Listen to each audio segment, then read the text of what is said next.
Hola, estimada clase. Hoy en una sesión más de macroeconomía veremos lo siguiente.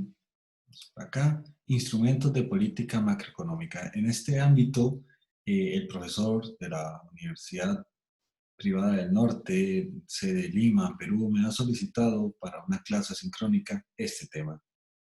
Entonces tenemos lo que es la política fiscal y la política monetaria. Lo voy a explicar de una manera introductoria, de una manera donde podamos entender la lógica de este tipo de temas y al mismo tiempo poder comprender de una manera mucho más efectiva las decisiones que toma el gobierno y el Banco Central respectivamente. Tenemos los instrumentos de política macroeconómica. Póngase en el lector en el lugar del presidente o del primer ministro. El primer ministro, el desempleo está aumentando, el PIB está disminuyendo y quizás una rápida subida creciente de los precios en el petróleo ha avivado la inflación, el valor de las exportaciones. Entonces, tenemos varios tipos de eventos que pueden estar sucediendo en este momento, los cuales modifican de una u otra manera la estructura macroeconómica de nuestro país. Pueden ser que las exportaciones estén subiendo, las importaciones bajando, nuestras materias primas también se estén viendo afectadas de una u otra manera y eso termina modificando la estructura o el estado de confort que tengamos en ese momento macroeconómicamente. Lo cual nos genera la siguiente pregunta: ¿qué puede hacer el gobierno para mejorar los resultados económicos? Y aquí es donde empieza la política fiscal y la toma de decisiones. ¿Y qué instrumentos puede utilizar para reducir la inflación o el desempleo o corregir la balanza comercial? Quisiera hacer énfasis en esta parte. Cuando hablamos de el Banco Central, en el caso de Costa Rica, es tener una inflación baja y estable. Ese es el argumento principal que tiene nuestro banco, mantener una inflación baja y estable con políticas eh, económicas que van en este tipo de línea. ¿Y qué puede hacer su gobierno para mejorar sus resultados económicos? Pues ellos tienen la parte de generar efectos sobre algunos tipos de productos o sectores, exonerando o agregando lo que son impuestos respectivamente. Instrumentos de política monetaria. Los gobiernos cuentan con ciertos instrumentos para influir la actividad económica. Un instrumento de esto es una variable económica que se encuentra bajo el control del gobierno, que puede influir en uno de los objetivos macroeconómicos, es decir, modificando la política monetaria, la fiscal u otras. Quiero quedar claro en esta parte: el Banco Central no puede hacer política fiscal, solamente realiza política económica. Algunos instrumentos de política económica que tenemos para el caso de Costa Rica es las operaciones de mercado abierto, el encaje mínimo legal, lo que son control de tasas de interés y así sucesivamente. Entonces, son varios puntos donde literalmente el banco tiene cierta influencia o la influencia completa, por decirlo mejor, de esta manera, porque en el caso de Costa Rica, las decisiones que toma el Banco Central son autónomas. Entonces, es decir, se va modificando la política monetaria, la fiscal u otra. Los gobiernos pueden encauzar la economía hacia la concesión de una combinación de modelos de objetivos de la producción, la estabilidad de los precios y el empleo respectivamente. Para este año, estamos hablando del 2020, el empleo así en Costa Rica está llegando alrededor de un 25%, y esto debido a la pandemia que se está viviendo actualmente a nivel mundial. Sin embargo, anteriormente teníamos alrededor de un 15% y ya se veía una ligera tendencia al alza en el caso costarricense. Tenemos ejemplos de política fiscal, se refiere a la utilización de impuestos y de gasto público. El gasto público literalmente dinamiza la economía, lo que pone más dinero en la calle, lo que va a provocar que los precios suban. Un caso aquí particular es que Costa Rica tiene aguinaldo, y cuando hablamos de aguinaldo es como un segundo salario que se le da a los trabajadores públicos y privados de todas las empresas en diciembre, lo que provoca que exista más dinero en el mercado, en la calle, por decirlo de alguna manera, mejormente, y esto va a provocar que los precios aumenten considerablemente. Por ejemplo, un pantalón que te puede costar en enero 10.000 colones, que esos son alrededor de unos $20, 17, $18. En diciembre, bien, este mismo pantalón te puede costar $40 o $45 por este efecto que se da del alza de los precios en diciembre. Luego tenemos el gasto público. El gasto público adopta dos formas distintas. La primera son las compras del Estado. Estas comprenden el gasto en bienes y servicios, la construcción de carreteras, sueldos, burócratas, inversiones en el sector energético. También hay transformaciones del Estado que aumentan las rentas, grupos de ancianos y desempleados. Aquí es lo que queremos dar a entender es que el gasto público tiene que ver con toda la infraestructura del país. Datos curiosos de Costa Rica. Costa Rica tiene aproximadamente entre 40 y 50 años de atraso con lo que es la infraestructura vial. Nuestras carreteras no son lo mejor. Existen muchos cuellos de botellas. Nuestros puentes también. Ahora el gobierno ha implementado grandes esfuerzos en tratar de ampliar los puentes. Sin embargo, las carreteras son de 3 carriles o 2 carriles y terminan pasando en uno en muchas zonas de nuestro país. Entonces, eso también afecta lo que es la producción a nivel nacional. Fuera esto, el agua, la luz y la gasolina son una de las más caras en términos del mercado. El gasto público determina las dimensiones relativas del sector público y el sector privado, es decir, que parte del PIB y se consume colectivamente y no privadamente. Luego tenemos el gasto público y el PIB. Desde una perspectiva macroeconómica, el gasto público afecta el nivel global del gasto en la economía y por lo tanto influye en el nivel del PIB. Generalmente medimos el gasto público como un porcentaje del PIB. Luego tenemos los impuestos. Ya aquí estamos entrando en políticas fiscales. La otra parte de la política fiscal, los impuestos, afectan la economía global de dos maneras. En primer lugar, los impuestos reducen las rentas de los individuos. Si una persona tiene menos renta, o sea, menos dinero, va a poder comprar menos bienes y servicios. Por ejemplo, los impuestos que se compran por seguro social y por tener empleados en Costa Rica son bastante altos, lo que son las llamadas cargas sociales. Entonces, aproximadamente si ganas $1,000, para poner en términos, te terminan rebajando entre un promedio de $50 o $100 respectivamente, lo que afecta a tu liquidez y por lo tanto va a afectar tu consumo en el corto, mediano y largo plazo. Al tener las economías domésticas menos renta disponible o gastable, los impuestos tienden a reducir la cantidad que gastan bienes y servicios, lo cual reduce a su vez la demanda de bienes y servicios que acaba reduciendo el PIB en efectivo. En otras palabras, podemos también poner un ejemplo de que Costa Rica es uno de los países que tiene un mayor problema fiscal, ¿verdad?, en el área centroamericana. Y en este caso, Costa Rica ha optado por lo que son planes fiscales. Entonces, cada cierto tiempo hace un combo de impuestos, donde datos curiosos podemos hablar, bueno, impuestos a los bienes inmuebles, bienes y servicios, impuestos municipales, que son los habituales, pero ya cuando llegamos al punto de querer agregar impuestos al Netflix, al YouTube, al WhatsApp y todo este tipo de cosas, pues literalmente lo que hace es una encrucijada porque pues son accesos que tiene la población y al mismo tiempo se van a ir viendo reducidos por el alto costo de los mismos conforme vamos avanzando en el tiempo.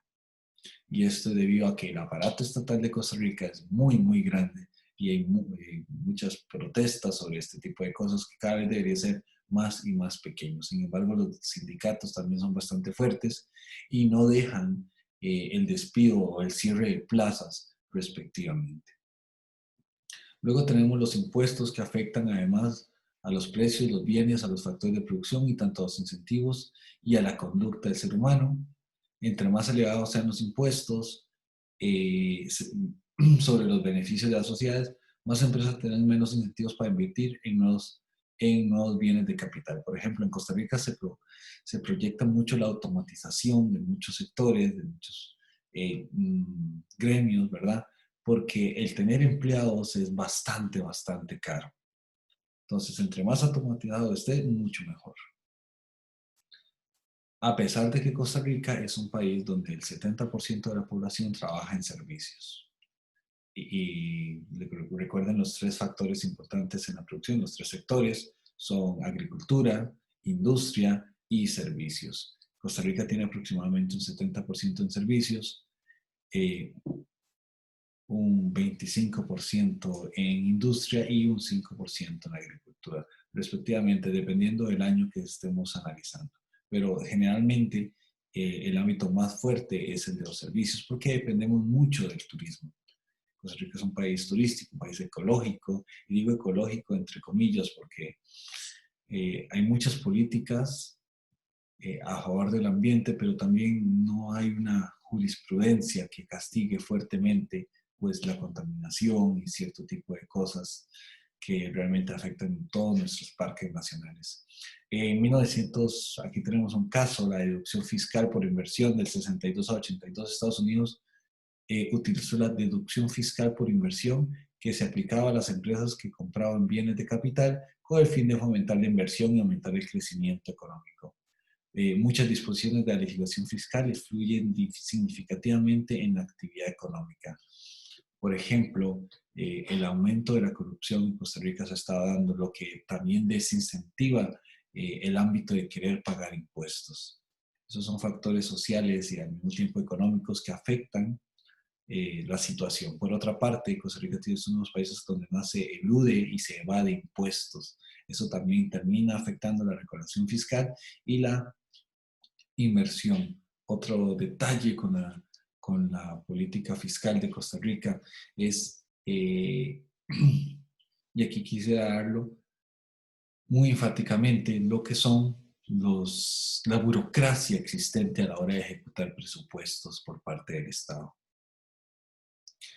Aquí tenemos un gráfico bastante interesante donde comparamos los ingresos tributarios y el nivel de ingresos respectivamente. Entonces quisiera denotar algunos en especial, como lo que son Estados Unidos. Veamos aquí en el eje Y, en el eje X, PIB per cápita en miles de dólares, vemos que es bastante, pero la carga tributaria, los ingresos tributarios es baja. Sin embargo, los estadounidenses gozan de un PIB per cápita bastante alto. ¿Qué es el PIB per cápita? Agarrar el PIB y dividirlo entre la población. Hay varios tipos de mediciones, está la población estándar y está la población económicamente activa. Luego vemos en el caso de Japón que igual su PIB per cápita es menor y su carga fiscal, ¿verdad?, es también relativamente alrededor de un 25%. Luego nos tiramos más a la derecha, más a la izquierda, y vemos el caso de Chile y México, donde las cargas tributarias siguen siendo muy parecidas a lo que son Estados Unidos y Japón, pero su ingreso per cápita es bastante bajo. Luego tenemos casos bastante interesantes como lo son Suiza, que se encuentran alrededor de, si agarramos una línea imaginaria del 30 para arriba del eje del eje X respectivamente, y vemos que sus ingresos tributarios rondan el 50%, pero su PIB per cápita es bastante alto. Esto también tiene que ver con el efecto de ejecución y la baja tasa de corrupción que tengan estas naciones. Luego tenemos la política monetaria. El segundo gran instrumento de la política macroeconómica es la política monetaria, que utilizan los gobiernos cuando gestionan el dinero, el crédito, los sistemas bancarios. Pero, ¿qué es exactamente esta política monetaria? Bueno, tenemos el dinero, es el medio de cambio, método de pago.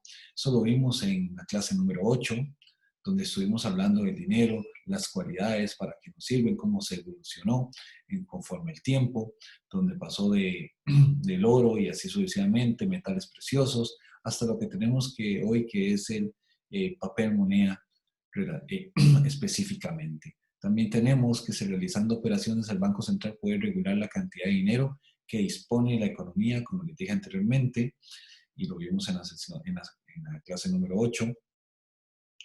El encaje mínimo legal, las operaciones de mercado abierto, el control de tasas de interés, los topes de cartera y la persuasión moral. Los 5 instrumentos monetarios que tiene el Banco Central para alterar de alguna u otra manera lo que es la oferta monetaria. Luego tenemos el control de la inflación. El control de la inflación es un instrumento de política macroeconómica y está asociada con el control de la oferta monetaria, como les decía anteriormente, por parte del Banco Central. Como les dije, en el caso de Costa Rica, tienen políticas de inflación baja y estable con metas de inflación ya establecidas. Aquí tenemos el índice de precios del consumidor del IPC con base del 2015, y sus niveles de variaciones, niveles y variaciones. Como podemos denotar, el nivel durante todo este periodo de tiempo, desde el 2018 hasta el 2020, ha ido aumentando. Eso significa que el costo de la vida en Costa Rica, la inflación respectiva, ha ido aumentando de un 103.32 hasta un 106.50. Sin embargo, si vemos la columna número 4 de izquierda a derecha, podemos ver que la variación interanual se mantiene relativamente entre un 2,08, 2,03 y últimamente ha estado bajando respectivamente en el 2020. Si vemos el cambio eh, a partir, a partir del noviembre de 2019 ha ido relativamente bajando la variación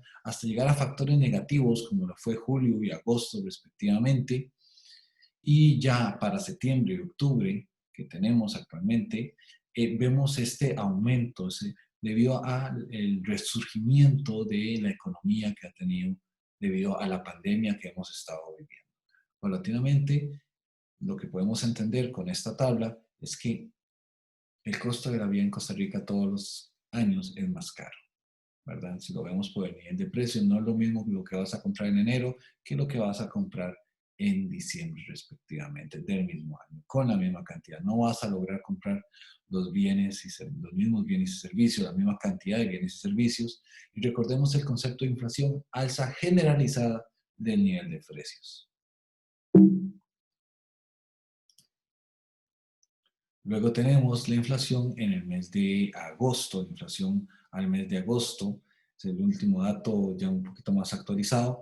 Vemos cómo su comportamiento tiende, ¿verdad?, a estar relativamente estable entre el 2018 y marzo del 2019, pero a partir de marzo, abril del 2019, tiene una caída respectivamente. Esto debido a los efectos que ha tenido la pandemia, lo que ha abaratado de alguna manera el costo, la variación interanual. Sin embargo, como vimos en la tabla anterior, el costo de vida también ha ido bajando paulatinamente, 106.13, .12, .41, .50, lleva una tendencia como lo vimos acá a la baja. A partir de julio y agosto se empieza un repunte respectivamente y lo podemos ver acá con ese 0,30, 0,45 en septiembre de 2020 y octubre 2020. Lo que también es bueno porque al haber inflación hay empleo, hay más dinero en la calle, hay más demanda de bienes y servicios y esto ayuda a incentivar la economía. El problema con la inflación no es que exista, el problema es que suba constantemente, ¿verdad? Y que el nivel de empleo no suba respectivamente con esa línea. Luego tenemos algo muy importante, el Congreso, la Cámara de Diputados hace la política fiscal en nuestro país, lo que respectiva a lo que es el gasto público, la construcción, carreteras, los sueldos de los burócratas, los sueldos de los funcionarios públicos, y también tenemos los incentivos y restricciones respectivamente, por ejemplo, los escudos fiscales y así sucesivamente que lo hacen más atractivo. Sin embargo, Costa Rica tiene sus diferentes municipios, o como se les llama acá, municipalidades, y algunos tienen mejores recaudaciones de otros porque hay algún tipo de exoneración. Algo interesante acá en Costa Rica que podemos mencionar es que si usted tiene una única propiedad en este país, pues es exonerado de impuestos. Sin embargo, el solo hecho de ya tener dos o tener un derecho con alguna otra propiedad, pues terminas pagando el paquete completo, por decirlo de alguna manera. Luego tenemos, el Banco Central es el único amo y señor de la política monetaria. Una de sus metas es el control de inflación y el control de la oferta monetaria, respectivamente. Y no, esto ha sido todo bajo la línea de lo que es la política monetaria y la política fiscal. Espero que hayan entendido la lógica de esta situación. Banco Central, política monetaria, control de tasa de interés, instrumentos para modificar y alterar la oferta monetaria, y luego tenemos gobierno único de la política fiscal, impuestos y gasto público. Ha sido un gusto estar con ustedes el día de hoy. Un saludo a nuestros amigos de Perú que nos ven y el resto de Centroamérica. Muchísimas gracias. Hasta luego.